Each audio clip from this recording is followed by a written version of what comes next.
Hi, this is Charlie Mato-Toyela with another video on making and playing a Native American flute.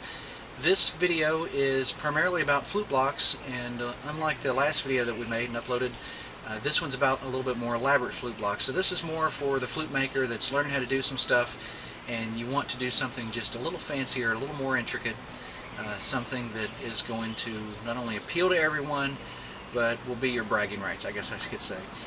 It's a very simple technique. It's how I make a lot of my flute blocks. I don't even have a finished one here to show you, which is good because we're going to make one. A lot of my flute blocks, the ones that you find on my website, especially if you buy like one of my cedar flutes that we offer the nice little bear flute block on, they come from this guy right here. This is a pattern that I cut out of a thin piece of red cedar, and this little dude has made thousands of flute blocks. He's a pretty cool one. This is one of my older patterns. Believe it or not, it is red cedar. It's kind of stained itself out of being inside of an iron box for too long, a long while back. And this is my little redbird pattern, which used to be one of my favorite flute blocks to make. So this guy right here has been around for a while, got some chips and scratches and nicks, but he's a good pattern for flute blocks. And then here's one of my new ones. This is a little horse. I get a couple of requests for those once in a while, and likewise it's a lot easier if you've already got the little pattern made. So to show you how it is that we come up with this pattern and how we design these things, a lot of times, this right here is just the leftover one for the horse, but I'll print out a page with several different size of this particular flat character on it. This guy here is just a horse. Like I say, I think I grabbed this image from some stock horse photo that was you know, like royalty free. Not that it really matters because you can pretty much print anything. Then I traced it out. You can probably see my pencil lines, but I traced it out around the outer edges of the horse and had some tracing paper underneath of it, had it on top of a piece of wood, and eventually made a nice outline.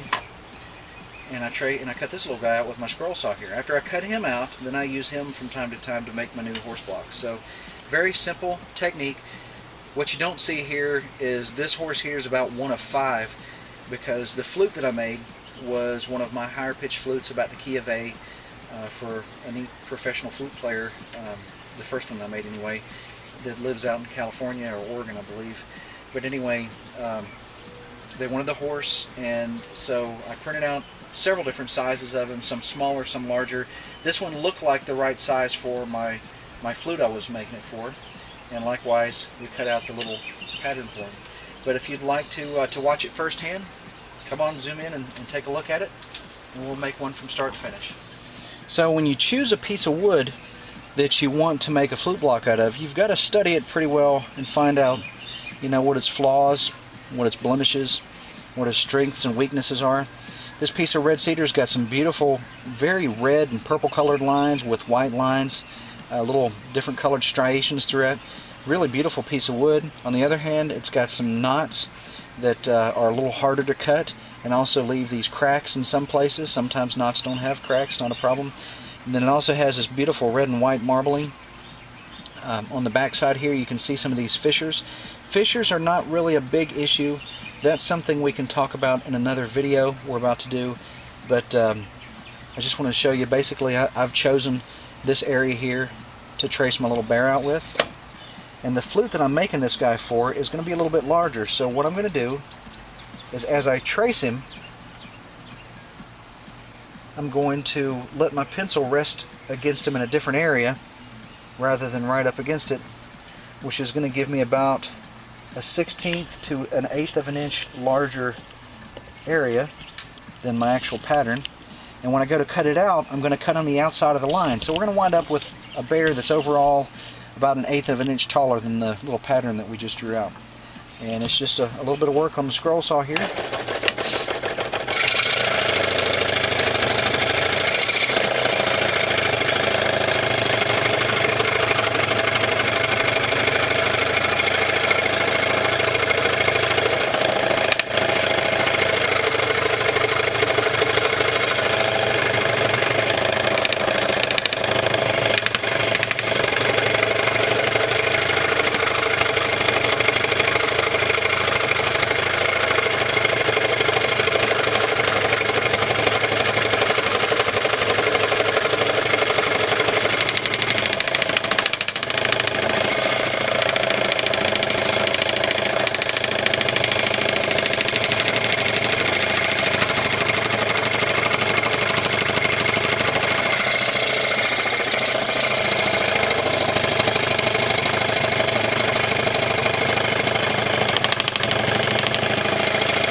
Just my initial cut, kind of roughing him out a little bit.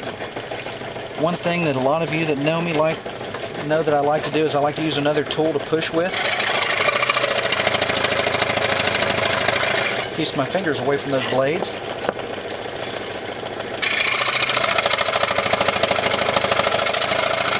Never know when your piece of wood's going to crack and all of a sudden the saw blade's going to go right through your finger.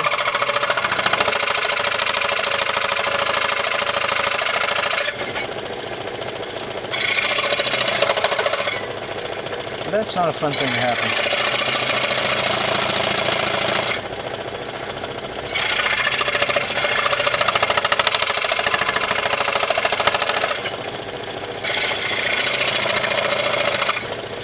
Once again, this video is intended for the advanced flute maker. But if you're a beginner, don't think you can't make a bear block. You can do this. You don't even have to have a saw. You can do it a much safer way than what I'm doing here.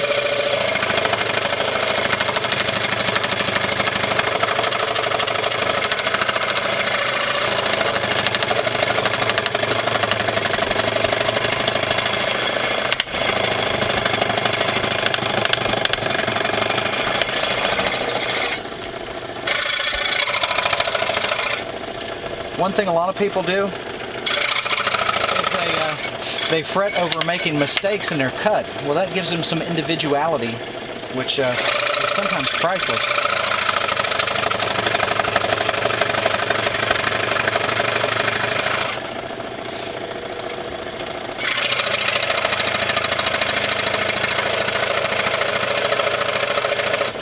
I've got friends that make the big bucks for carving these things out with a pocket knife.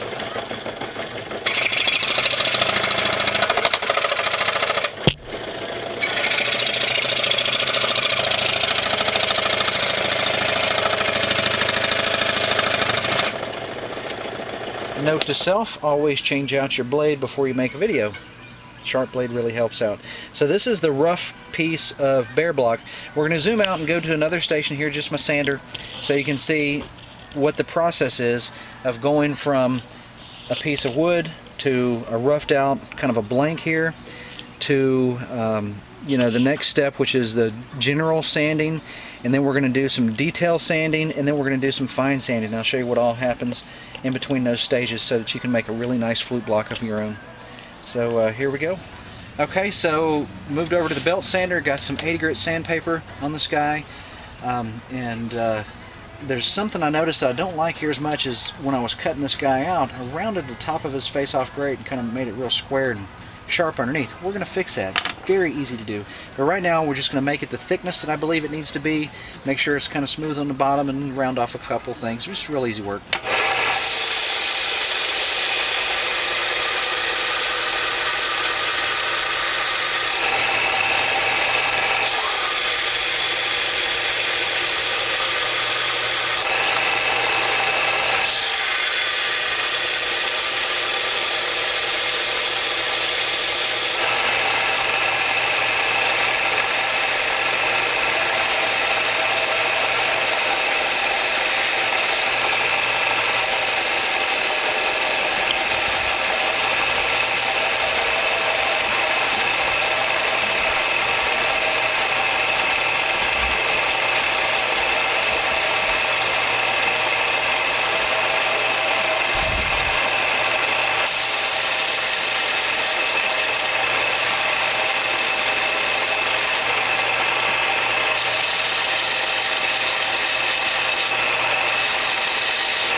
Okay, so not too bad. Like I said, really simple. Most of the detail work is something we're going to do in rough and really quick. But if you notice those striations of the red and white where it's just kind of going through the wood, starting to show up a little bit better now. It'll be real pretty in just a minute. So using my favorite little Dremel here. This is a cordless one. I've got lots of buddies that use Dremels all the time, and they're like, no, I hate the cordless one because you have to keep charging it. But this dude's free of cord. I mean, it's self-explanatory. I love this thing. Anyway, so we're just going to very carefully and kind kind of really rough, go over a couple of areas, and then from there the rest of it's going to be one little spot we're going to drill, and the rest of it's going to be hand sanding, which will be actually pretty quick. So.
Okay, that's kind of a good rough.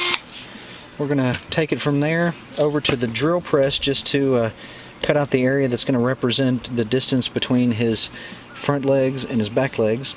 And once we cut that out, then the rest of it's hand sanding from then on out. So what we've done here is we've got my little Forstner bit that is really the one that I use for a lot of stuff, mostly for making our eagle whistles out of. So this guy here is about 3/8 of an inch in diameter, and it's the one I usually use for my bears because the spacing seems to be just about right. You might find that it works better with a larger one or a smaller one, but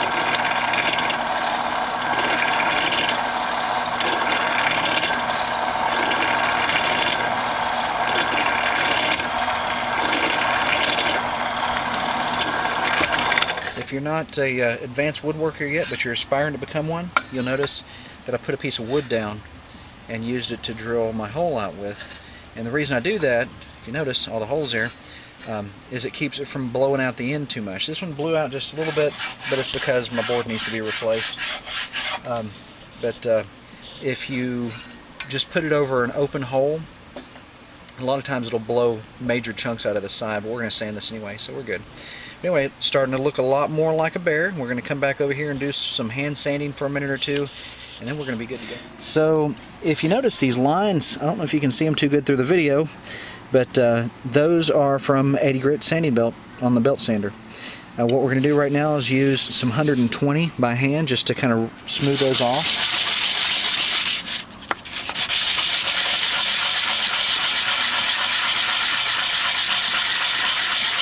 Using the same sanding technique we were using in our simple flute block making video.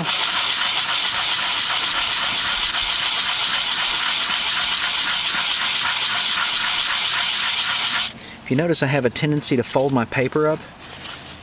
There's pros and cons of this. Number one, the bad thing is that when the sandpaper is folded up, you've got sandpaper touching sandpaper, which will wear it out quicker. But number two, and most importantly, it gives you a thicker piece of paper to work with, which does a much finer job.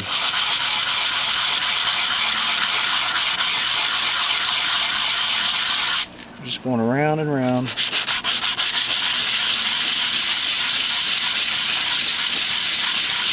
And go ahead and do this bottom piece too, just for the sake of keeping it nice and smooth.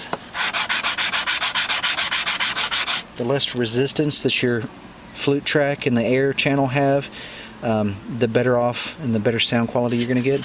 Now, the rest of this, there's some tricky parts back in here you've got to really spend some time on. to get them right.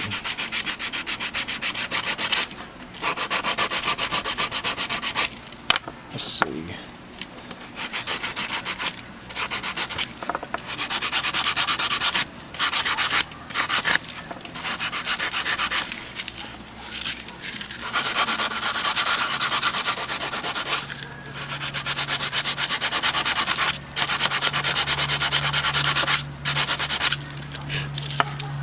And while you're sanding this, you always want to go back and double check places that you sanded already.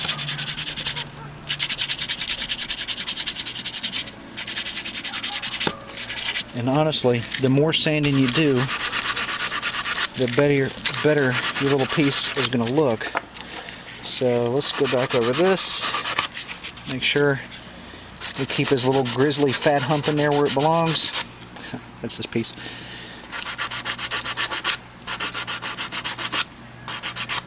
All bears have those spots. They just don't look as big on anything except for grizzly, Kodiak, or whatever. Let's see. Okay. Getting really close here on that. One other thing that I really have an appreciation for is smooth edges. You don't have to have smooth edges. If you're shooting for something square, you don't want smooth edges. But I personally like to have smooth edges, so I like to go over the edges quite a bit more than everything else.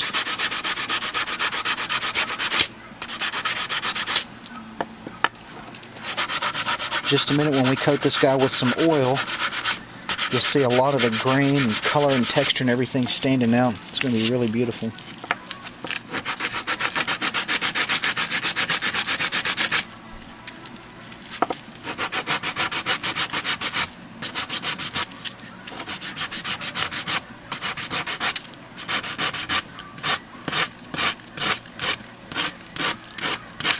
So just a really simple block here. Nothing super mega uber special, but something that I think you'd be proud of. Use some 240 just to kind of go back over the whole thing.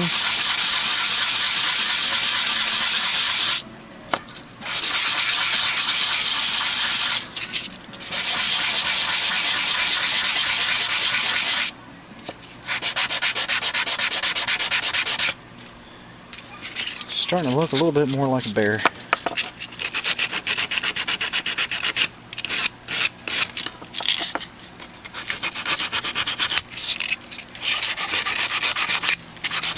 You know, this technique that I'm showing you here, I showed you a couple of different flute blocks that we had, but my gosh, we could make them that look like anything. You could even make a flute block that looked like somebody you know if you really wanted to.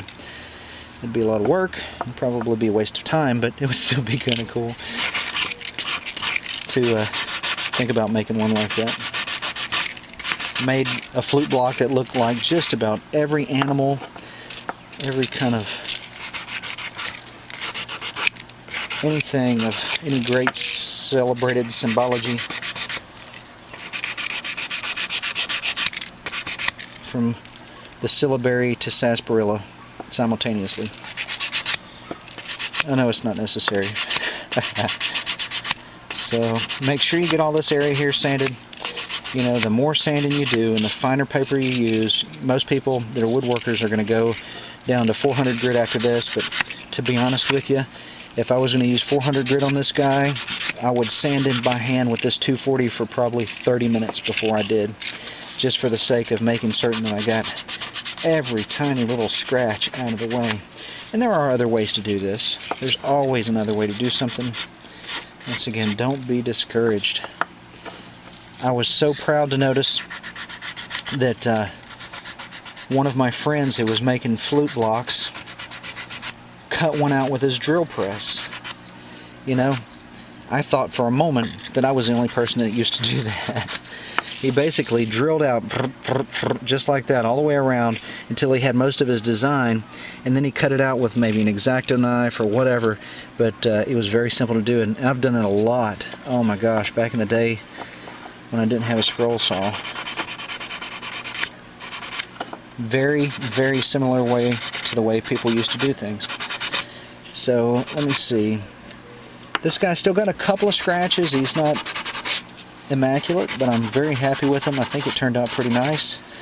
And for the purpose I have in mind for this block, I think it's going to be just fine. So what I'm going to do, let's take a look at them. I'm going to grab some oil.